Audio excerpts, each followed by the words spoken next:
Hello students, already we have discussed about teaching system approach, that is 1.1 from the first unit.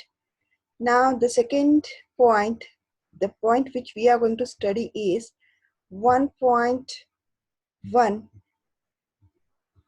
is already over, sorry, 1.2 we are going to study, and that is 1.2 is regarding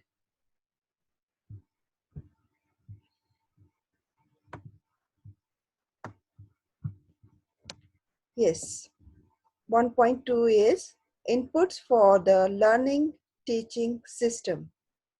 Inputs for the learning teaching system. Already in the first point, that is 1.1, we have discussed about the system approach. In that, the educational system also we have discussed, and the parameters of system we have discussed. Parameters of system, that is input, process and output. So this chapter is regarding that only. This point is regarding that only, that is inputs. So as already I have told you that what is the meaning of inputs. Inputs refers apply to what is put into a system. Means if we are going to prepare any kind of system, there must be a material should be required, and that material is nothing but the input. So here some of the important inputs are there for our educational system. Many are there. Some of them I have mentioned here. Just look at here. Number one is teacher, student, curriculum, administration, instructional materials, infrastructure, job opportunity, hostel facility, instructional objectives, methods of teaching. So this is what the inputs for our educational system. We'll see one by one. Okay, the number one which I have mentioned above, that is teacher. As you know, you are also a trainee teacher and I'm also a teacher, so no need to explain that point, but it's my duty. Just listen here. A teacher is a person who helps people to learn, or a teacher often works in a classroom. Most teachers use a variety of methods to teach, so it's depend upon the teacher, and the teacher will use so many methods, so many techniques, or the materials, instructional materials, and teaching it. So many materials the teachers are using in their lessons to make their lessons effective. And so this is what the teachers often explain new knowledge, write on a blackboard or whiteboard, sit behind the desk on chairs, help students with their work or mark students' work. Teacher teaches the subject or topic and impart to the students. It requires passion, patience, expertise on certain subject, and enough ability to understand the role of teacher. See, being a teacher, you must have passion, patience, expertise. You can say that these are the qualities of a good teacher. If you have these things in your teaching, definitely your teaching is going to be a good teaching. So that is what these things are required in your teaching, that is passion, patience, expertise on certain subject. And even apart from this, teaching methodologies and strategies, correct usage of evaluation techniques, and the psychology of students, as well as the ability to motivate the students. These are the, you can say that, as I have told you, that these are the good qualities of a teacher. If you are having these qualities which I have mentioned in this slide, then definitely you will be a good teacher. When a teacher knows all these things properly, he or she can become not only excellent teacher but also a great leader, thereby transferring the knowledge. This is about the teacher. The next point is students. As we know that if there is a teacher, there is a teacher means student must be there. If students are not there, means no need of teachers. If the teachers are not there, means no need of students. Both are going hand by hand. When the students are there, means teacher must be there. If the teacher is there, means the students must be there. So that is what students here, students play a very vital role in the teaching learning process. Without students, you cannot say that learning could not be happen. You can say that students is focused as center in teaching learning process. Without him or her, specific learning could not be happen. In input process, students plays an important role because without him or her, other input cannot be processed. Means the further process will not be done because of the students. If the students are there, means definitely we are going to process further, otherwise no. Then the third point is that curriculum. Curriculum is regarding as the heart of institution. Yes, definitely. If there is a curriculum, means something should be there in the hands of the teachers, where from where she or he can teaches to the students. Means here, if the curriculum is not there, means they are like helpless. Teachers are helpless. Curriculum is one path, you can say that on that path we have to walk. With the help of this only we can teach to the students to achieve academic success. So that is what curriculum is regarding as the heart of institution. It helps the teachers to deliver the quality of education. Curriculum is the center of all educative process. Without curriculum, we are directionless. Curriculum acts as a roadmap for teachers and students to follow on the path to academic success. Definitely, this is what I just now I told you, that curriculum is a path, or you can say that it is a roadmap on which the students as well as the teachers both have to walk to follow the academic success. The next one is administration. Educational administration or school administration. Educational administration is are also called as school administration. This is the process of bringing man and materials together for effective and functional teaching and learning in the school. See, whenever you go, there should be a administration system is there, management system is there. You can say that these two are the backbone of any institution. Without administration, the school or the colleges or the any business activity or the industries cannot run, because administration is considered as the backbone of that particular institution.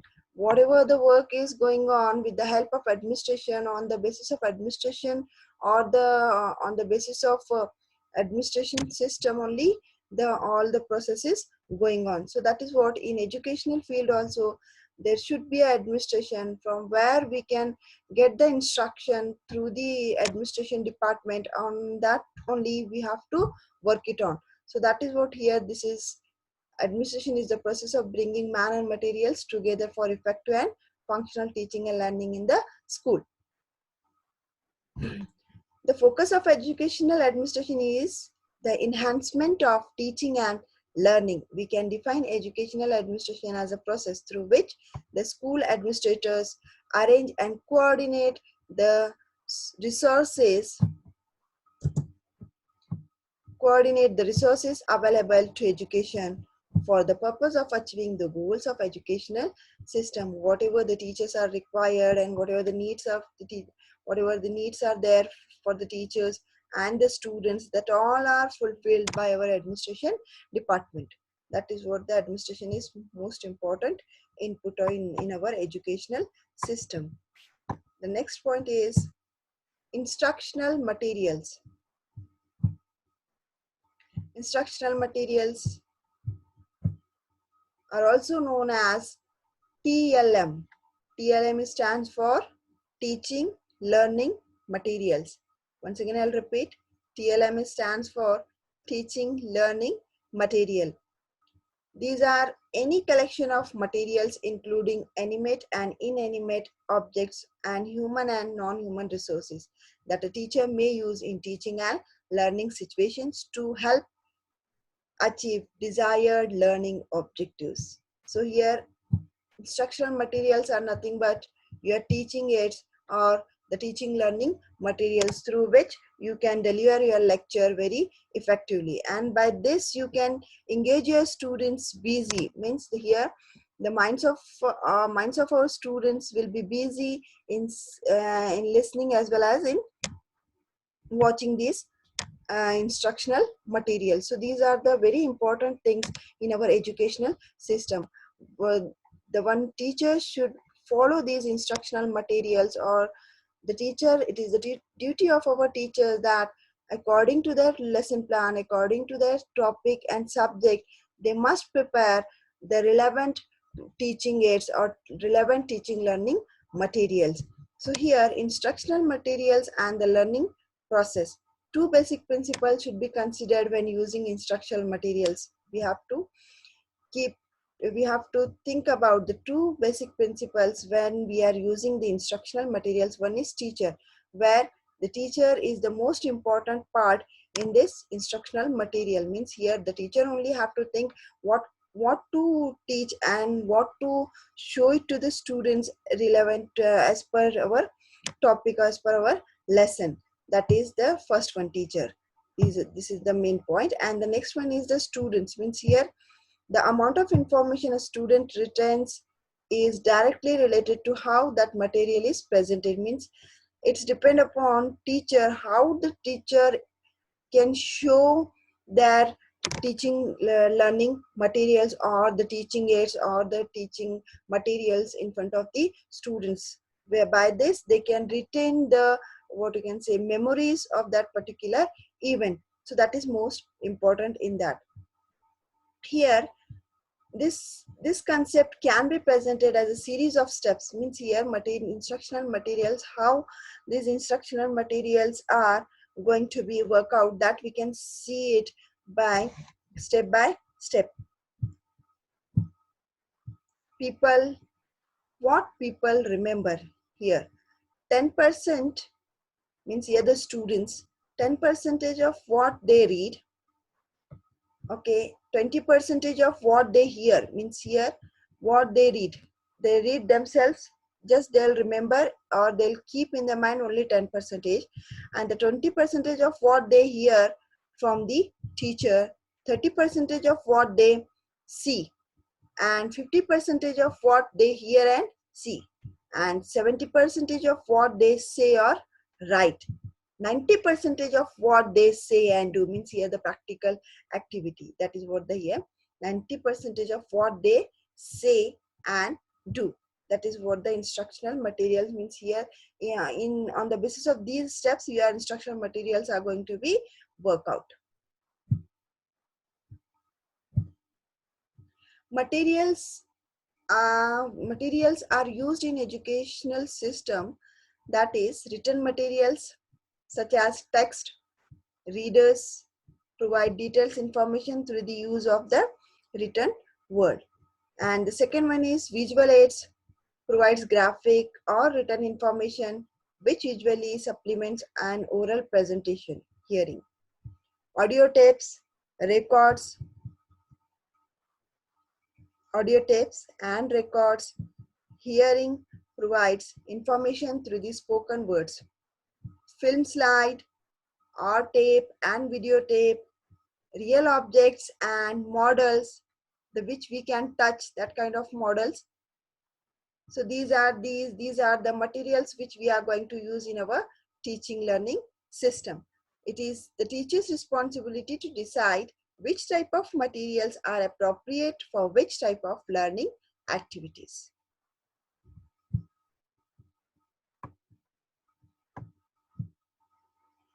Now, next point is infrastructure. Infrastructure, this is also one of the input of our teaching learning process, because this also matters more in the educational system. Here infrastructure means buildings, classrooms, laboratories and equipments. Education infrastructure are crucial elements of learning environments in schools and universities. There is strong evidence that high quality infrastructure facilitates better instruction, improves students' outcomes, and reduce dropouts rates, among other benefits. Here, uh, as per the teaching is also important, like that the infrastructure is also important in the teaching learning process. See, without, if you have a good infrastructure in our school or in your school, then definitely you'll be getting more admissions in your schools, as well as you'll be getting more good outcomes from the students, and it also reduces the dropout rates. And what comprises school infrastructure here? Spacious and well ventilated classroom. First of all, classroom should be good, and there should be a libraries with huge amount of books, playgrounds for the students, well equipped labs should be there for the science students, facilities, study tables, chairs, furniture, and basic utilities such as water, electricity, etc. Study halls, game equipments, etc. So these are all are important things which school infrastructure should have. If you have these kind of infrastructure, definitely you are going to achieve, or you are going to improve students' outcome, as well as it reduce the dropout rates. Here I have posted one picture also. You just have a look of that. Schools, being the second home, serve a number of purposes in a child's life. Means here, after home, the school is going to be considered as a second home for the children, where the children should feel very comfortable. So that is what here infrastructure is more important in educational system. If you have a good if you have a good infrastructure in your school, then definitely the teachers are also happy, as well as students are also happy in your schools.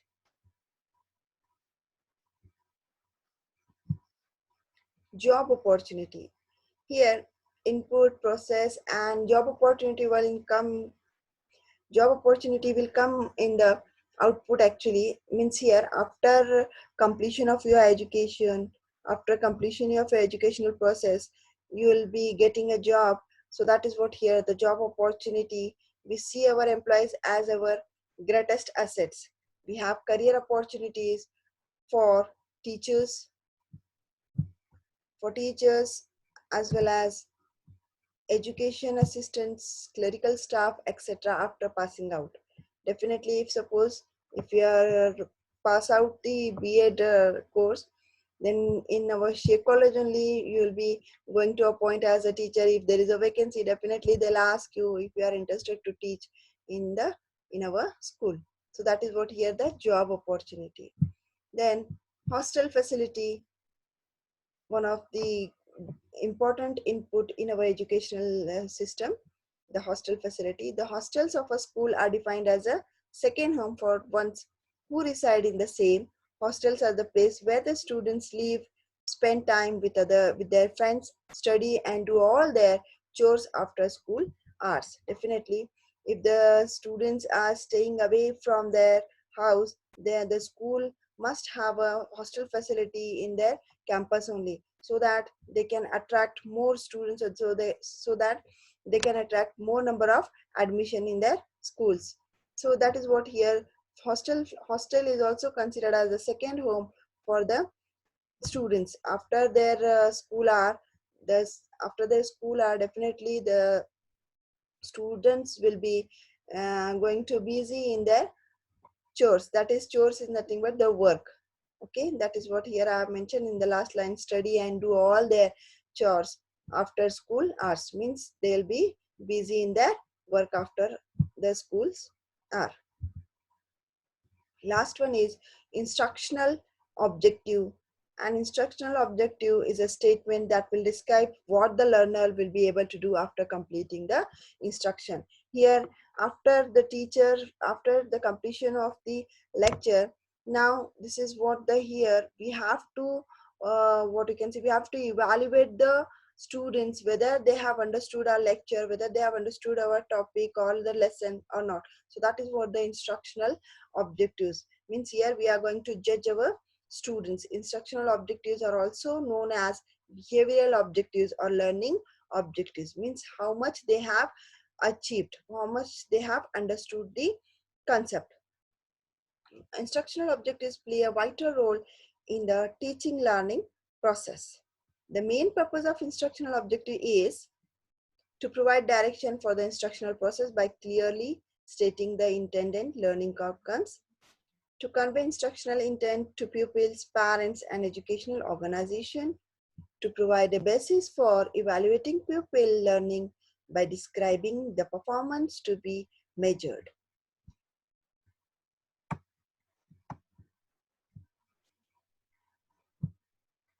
Now, the last one is methods of teaching.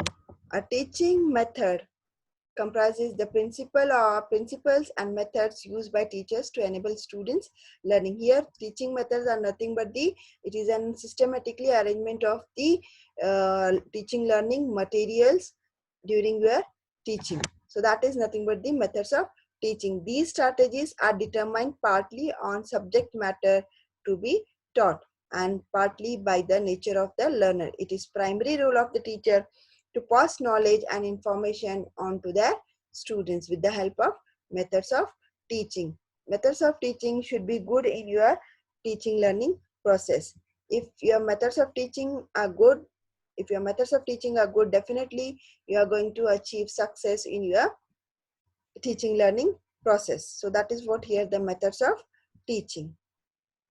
So the points which we have discussed today, that is 1.2 from the first unit, that is inputs for the learning teaching system. So whatever points we have discussed, that all are related to the inputs in our educational system. If these are there in our educational system, then definitely we are going to process something in our educational system. And these all inputs are interrelated and interconnected. As I've told you, we'll just go back to the first slide where I have mentioned everything. Inputs, teacher, student.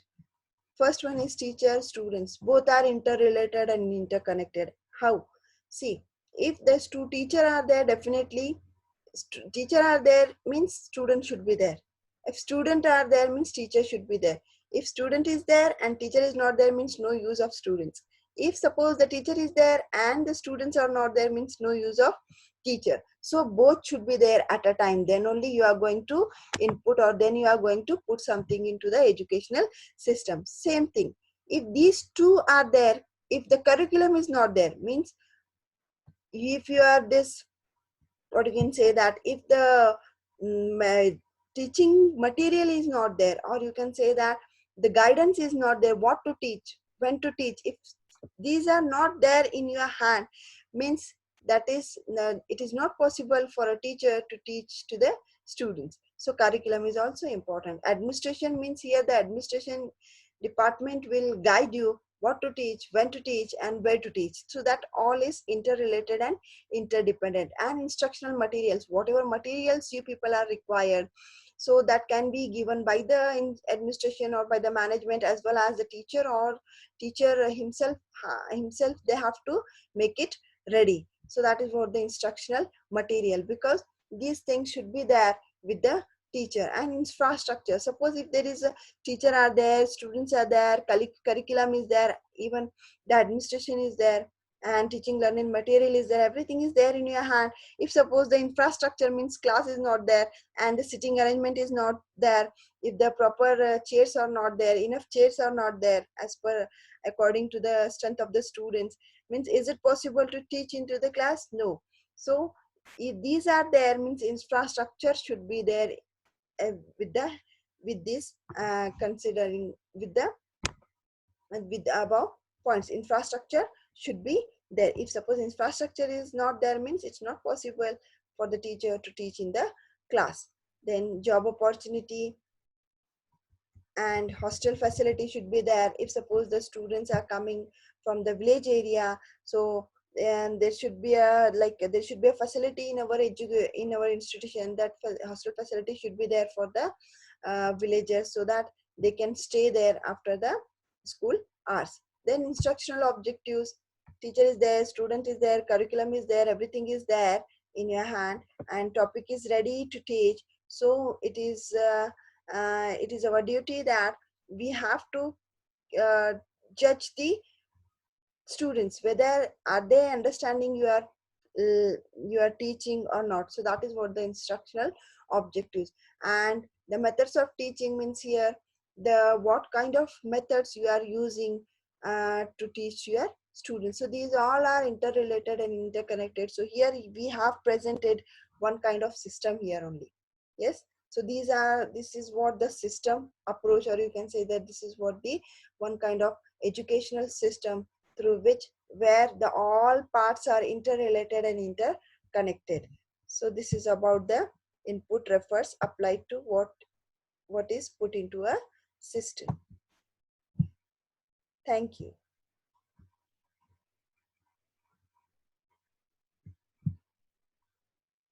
So I'll be continuing the next class. Not now. When I'll be free or when I'll get the time, I'll let you know, and I'll send my video on your in our group. Thank you.